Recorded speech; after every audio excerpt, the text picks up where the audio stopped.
अब base bowler की बात की जाए,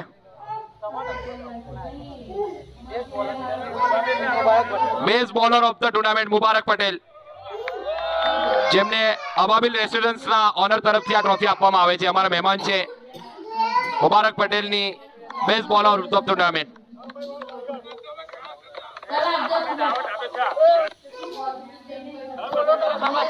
તો કોંગ્રેચ્યુલેશન મુબારકભાઈ પટેલ, અબાબિલ ના ઓનર છે અમારા.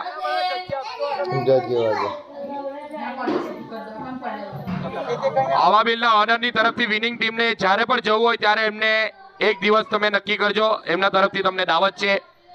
અફઘાની વોરિયર્સ ની ટીમને અબાબિલ ના ઓનર તરફથી. ઇમ્તિયાઝ આકિબ મુનસી, भाई आकिब भाई मुंशी ने आपी तो फटाफट जो हमारा मेहमान है.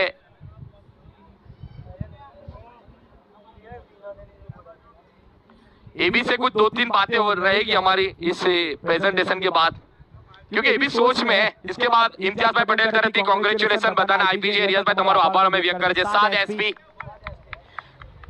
अब जिस घड़ी का इंतजार था हमारे सेजू मॉडल जो नाराज हो चुके हैं, लेकिन मैच आ रहे हैं, जिंदगी नहीं आ रहे. आइंदा साल की तैयारी करें. सेजू मॉडल बेहतरीन बल्लेबाजी की थी. हम हार के नहीं सीख के जाएंगे. हार के बाद आदमी जरूर सीखता है. सेजू मॉडल बता रहे हैं कि हार के बाद हम कुछ सीखेंगे. उसके बाद तनवीर